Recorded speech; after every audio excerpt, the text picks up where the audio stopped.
Relate करते चलोगे.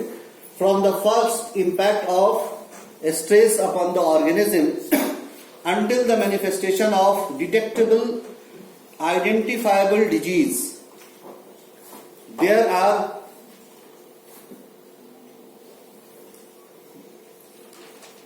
fix kar de bhai, there is always a gestation period when one is not aware of electrochemical changes that taking place within the organism. ये तो impact और बीमारी होने के बीच का एक पीरियड है. यहां पे भी हम बहुत सारी गलतियां कर देते हैं प्रिस्क्राइबिंग के लिए. If these conditions are not treated appropriately and the symptoms are suppressed by strong chemical drugs, the defence mechanism will be forced to shift its response from less important to more important, from more vital to the more vital parts and organ. और यही वजह है आप देखोगे अक्सर छोटे as में बच्चों को सर्दी खांसी हुई, एंटीबायोटिक डालते रहो, टॉन्सिलाइटिस हो गया, भर गया, टॉन्सिल का ऑपरेशन करा लो, उसके बाद ब्रोंकाइटिस, फिर एस्मा. कौन सा ज्यादा सस्ता था वाइटलिटी के लिए, लाइफ के लिए? कहां ले जाके डाल दिया आपने इसको?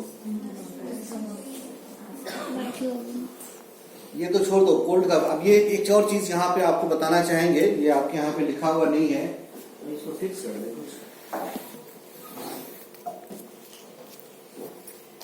अभी आपके एक सीनियर यहाँ पर बैठे हैं नाइस के सर, याद दिलाया तो अभी याद आ गया इसलिए बात कर रहे हैं. इनके आसपास के बैच में ही एमडी में in Calcutta one doctor Ghulam Mustafa, he had done his MD with the topic importance of first illness.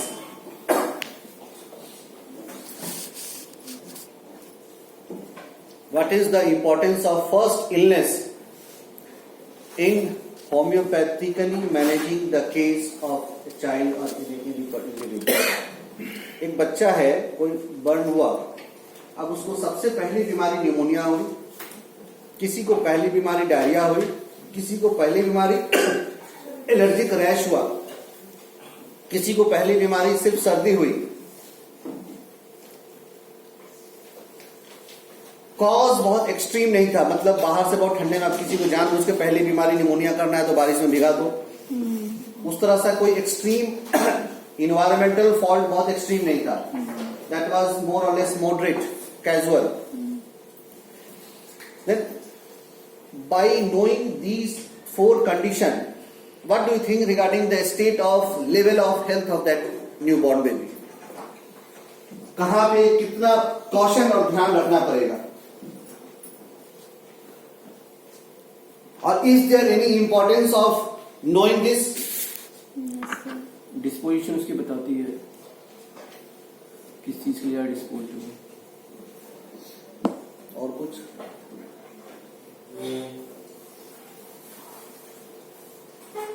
Actually, this is the result of, or this will be the result of intense study of levels of health. Until and unless you have properly understand the impact and view of levels of health, you will miss these important indications given to you by the nature. किस बच्चे के treatment पे सबसे ज्यादा ध्यान रखना पड़ेगा? अगर बच्चा को पहली बीमारी निमोनिया हुई, then what should be our approach? और अगर उस बच्चे को पहली बीमारी सिर्फ कोराइजा हुआ तो what should be our approach? Level of health में जज करो. Coryza is more life threatening और pneumonia is more life threatening. That means इस बच्चे के अंदर इसकी इम्यूनिटी जो है इतनी है कि ऑलरेडी बीमारी को यहां पर रखा है. जिसको निमोनिया हुआ वो उसकी इम्यूनिटी ऑलरेडी इतनी गई हुई है कि ऑलरेडी यहां से तय करके यहां तक पहुंच चुका है.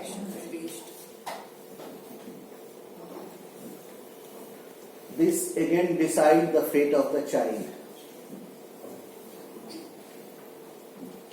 एक और चीज थोड़ा सा, एफरोजम नंबर 1 क्या पढ़ते हैं हम? The physicians high and only mission is to cure as it is done. क्या वर्ड यूज करते हैं? Restore. What is the meaning of word restore? वापस से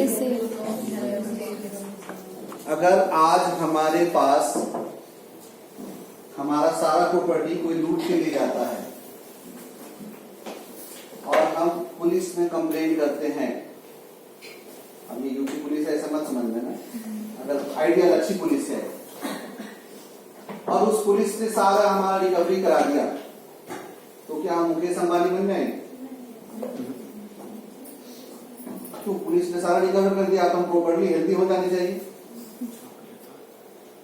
तो काटा बन जाएंगे? वो भी नहीं बनेंगे।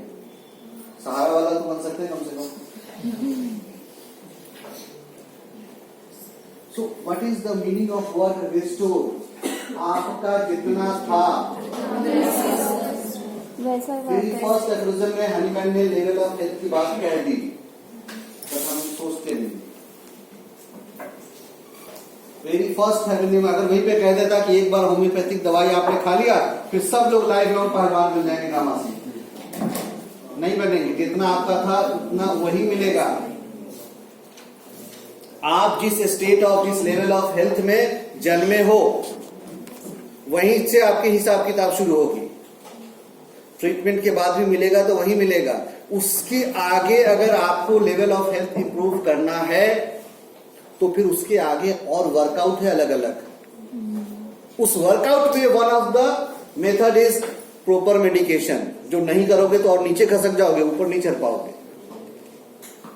उसके बाद है proper balance diet, healthy style of living. अब ये सारा कुछ अगर आप करते रहे तो थोड़ा सा ऊपर और जा सकते हो, वो भी थोड़ा। राजपाल यादव सीधा अमिताभ बच्चन नहीं बन सकता, नहीं। प्रॉपर एक्सरसाइज करेगा तो 1-2 इंच, उससे ज्यादा नहीं।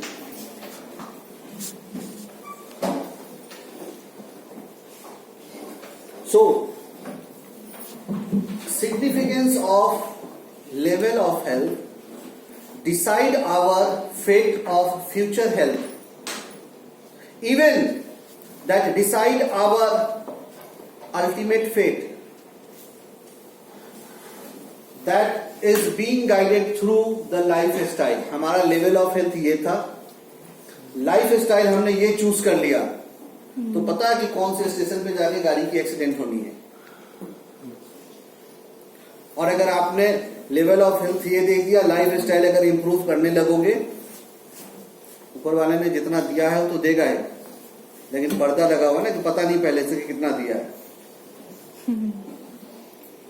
Most of the time our constitution has all the information that what type of disease we are और I am suppose to suffer. अब वो सर्कमस्टांसेस के ऊपर हो रहा है। हमारे अंदर एक सर्किल है, बहुत लोग बोलते हैं ना कि किस्मत में जो लिखा है वो मिलेगा। अब किस्मत में लिखा है तो जो मिलेगा, अब घर में ताला लगा के बैठ जाओ तो अब कितना मिलेगा। एक छोटा सा एग्जांपल देते हैं। एक छोटा सा बोट, उसके गर्दन में रस्सी बांध के एक 50 मीटर का रस्सी एक जगह सेंटर में खूंटे से आप किल से उसको फिक्स कर दो, ठीक। अब उस 50 मीटर के रेडियस में उस बोट का किस्मत है। अगर वो थोड़ा ज्यादा तरफ ले तो लकीरों को पार भी कर सकता है, किस्मत नहीं भी पार करे तो उस एरिया में उतना तो वो उसके अंदर में है, उतनी हरियाली तो वो खा सकता है ना, लेकिन उसके लिए उसको चलना तो पड़ेगा। रस्सी बंध गई, किस्मत लिखा तो क्या, लेकिन अब आप एक ही जगह बैठ जाओ तो कितना मिलेगा खाने को। तो किस्मत में जितना लिखा हुआ था ना उतना भी आप पाने के लायक नहीं थे। फंड इतना रिलीज तो हो गया गवर्नमेंट से, आप यूटिलाइज नहीं करें, अगले फाइनेंशियल सेशन में सब चीज के चला जाएगा। गवर्नमेंट इंस्टीट्यूशन में होता नहीं, इतना मिला आपको आपके डेवलपमेंट के लिए, आपने किया नहीं तो अगले साल क्या होगा? तो इतना किस्मत में था लेकिन आपने उसको भी वर्कआउट नहीं किया तो वो भी चला गया। सो अगेन दिस इज, आप इस लेवल ऑफ हेल्थ में थे, ये रास्ता चूज किया, वो डिसाइड करेगा आपका फ्यूचर फिट क्या होगा, आपका अल्टीमेट फ्यूचर क्या होगा। ये यहाँ पे फिर हम एक बार इसलिए डिसाइड कर रहे हैं, आपको डिस्क्राइब कर रहे हैं बार बार with stress that being a homoeopath you have a very greater responsibility towards your society, your family. That if you understand my this few 3 to 4 slides of level of health, you will never allow your loved one, even your patient, for acute illness to go and have antibiotics and steroid. You have so many things. हम बाद में फिर अगर उस level तक आए कि prescribing के लिए, because what harm, simple 4 दिन आप एंटीबायोटिक खा के ठीक तो हो गया, कोई बात नहीं, 4 दिन से क्या होगा, उतना नुकसान नहीं होगा, आइट्रोजेनिसिटी नहीं होगी, नो डाउट। एक्यूट डिजीजेस में 4 दिन एंटीबायोटिक खाने से आइट्रोजेनिक डिजीज नहीं होगा, उससे भी बड़ा नुकसान यहाँ पे हो रहा है कि वो जज्बात को गला घोंट दे रहा है, बाद में आप गूंगे ही रहोगे, आप आवाज निकालना भूल जाओगे। वो जो आजकल वो कभी कभी यूट्यूबों पे आप लोग देखते होंगे, इंटरप्रेन्योर लोग बहुत सारा जो लेक्चर देता है ना, जब हाथी का बच्चा छोटा हो तो उसको बहुत मोटे चेन से बांध के रखा जाता है और वो लाख कोशिश करता है, वो चेन टूटता नहीं है। हाथी समझ जाता है कि अब ये चेन है, टूटेगा नहीं। अब वो जब धीरे धीरे बड़ा हो जाता है तो पतले से रस्सी से भी बांध के उसको रख दो, तब रस्सी क्या उस दीवार में तोड़ने की इतनी ताकत में आ जाता है, लेकिन तब नहीं तोड़ता फिर भी वो, क्यों? पता है वो कि वो नहीं टूटेगी, बचपन से वो यही। अब वो समझ चुका होता है कि टूटेगा नहीं, रखा हुआ नहीं है।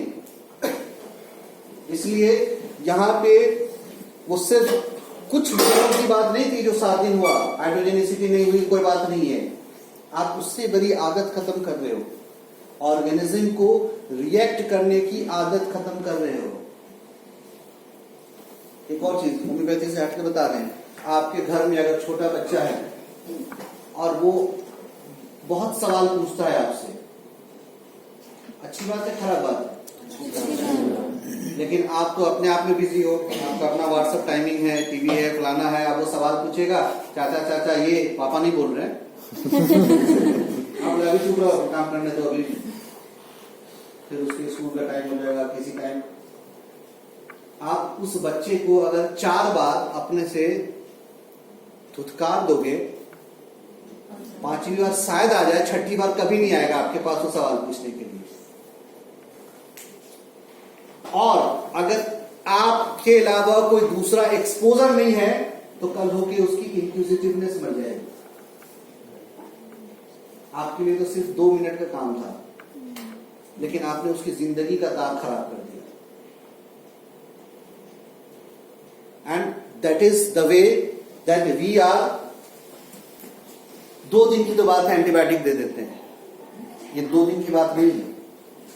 आप एक जिंदगी को चीखने पुकारने की राइट जो है, जो राइट टू सर्वाइव जो वो निकाल रहा है ना, वो आप निकाल रहे हो। डूबने वाले को तिनके का सहारा चाहिए, वो तिनका आप हटा दे रहे हो,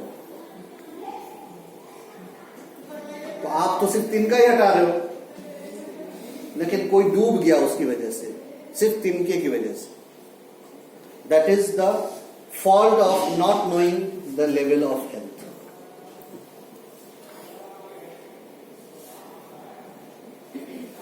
The type of pathology that emerges from this kind of strain depends on the inherited genetic predisposition of the patient, that is epigenetic.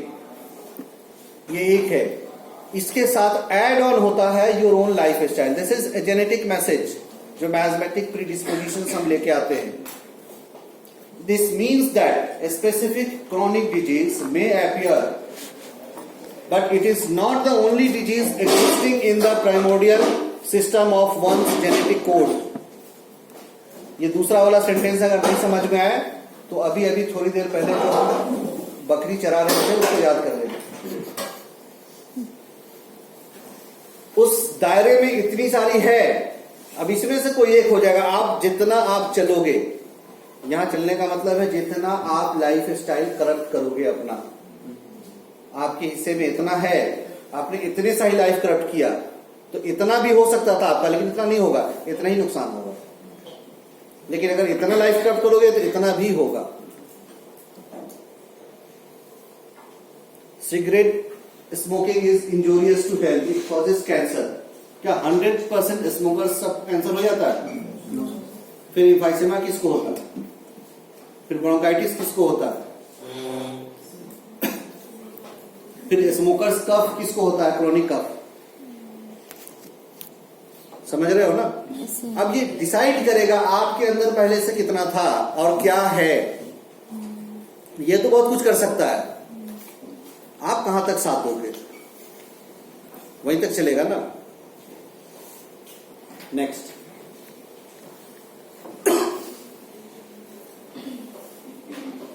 जो कहां तक साथ दोगे इसके लिए बता रहे थे।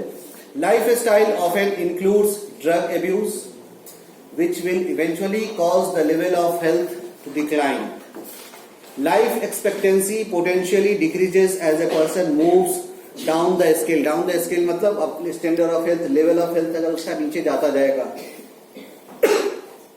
quality of health, life expectancy both will decrease and vice versa.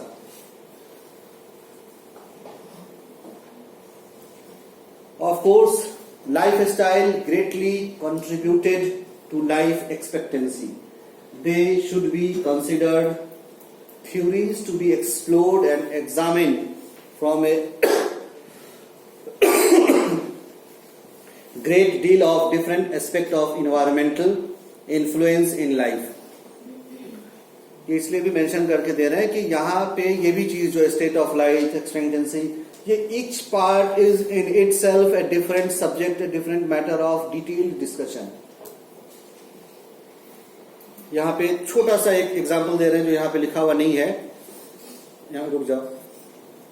जेस्टल्ट psychology का नाम सुना है? हाँ, क्या होता है वो? एक पैटर्न से दूसरे पैटर्न को समझा या फिर सोच हो सकता है। और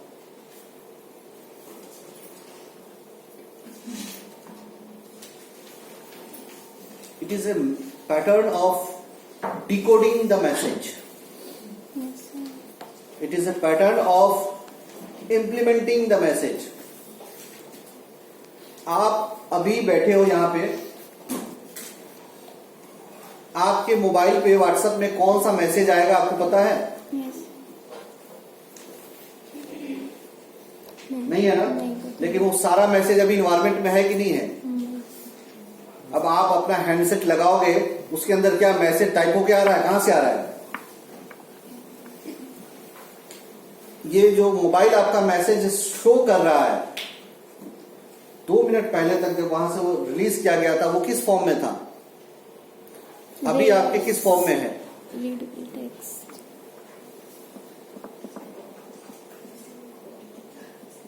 ज्यादा हो गया?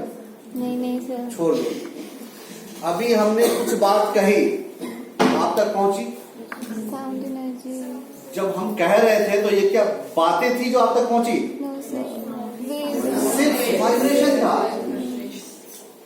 अब आपके ऑसिकल्स तक पहुंचा, वहां से कहा गया?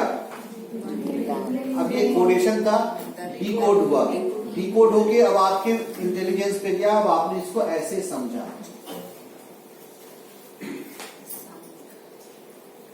So, Gestalt psychology is again a way of understanding or decoding certain message. Example तो बहुत कुछ है, समझने का ये बता रहा है कि if you are having this type of figure and this type of lifestyle equals to you will suffer from this type of diseases. This is a part of Gestalt psychology. छोटा सा एक किताब है, आपके मार्केट में आजकल मिलती है, वो टेक्स्ट बुक तो नहीं है बट आप उसको यूज कर सकते हो फॉर योर स्टडी। ऑथर है आई थिंक लुइस हे, और किताब का नाम है हील योरसेल्फ। यस उस किताब के सेंटर में जाकर देखना, कुछ एग्जाम्पल्स दिया हुआ है कि if you have this type of nature then you will suffer from this type of disease. If you are very greedy, then mostly you will suffer from your GI tract trouble. If you are very dominating, then you will suffer from your cardiac trouble, rheumatic trouble. If you are very cowardice, then you will suffer from kidney diseases and renal affections. Still, these are the things to be justified more and more, but they are, इसको हम बहुत fix नहीं कर सकते scientifically until unless it is justified. But अगर सोच है workout करेंगे तभी तो कभी जस्टिफाई कर सकते हैं. सो लाइफ स्टाइल अडल्ट तो हो गया. इन शॉर्ट ये लाइफ स्टाइल बहुत डिटेल्स में करने का है, बट उतना भी आपको हम नहीं करा सकते. सो ये 2 स्लाइड को याद रखना. The homeopath must retain a profound comprehension to recognize the first necessary remedy, which must be followed by a careful selection of second and further remedy in the endeavor to restore health. This is called a sequential prescribing when certain cases comes to you after having so many of wrong prescriptions, wrong medications, leading a wrong life. और अगर stage में initially में first में ही मिल जा रहा है then you have good enough chance to take care of your patient properly. Ultimately homoeopathic student, practitioner and physician must realise that multiple remedies will be necessary when there is layered pathology coming with heavily compromised defence mechanism. इसको understanding के लिए अगर आपको छोटा सा एक example दें, Hahnemann का क्रोनिक डिजीज जो डॉक्ट्रिनल पार्ट है पढ़ा है? Yes sir. बहुत खूब. अक्सर हम होम्योपैथ के बीच में कभी कभी देखोगे डिस्कशन होता है, और हेल्दी कह लो अनहेल्दी कह लो, कंपटीशन भी चलता है बहुत कुछ सारा. आजकल सेमिनार में भी चलता है बहुत जगहों पे. एक कहते हैं कि I am prescribing just one remedy and the case will be cure. एक कहता है no, to cure a case requires many remedies. कौन सही है?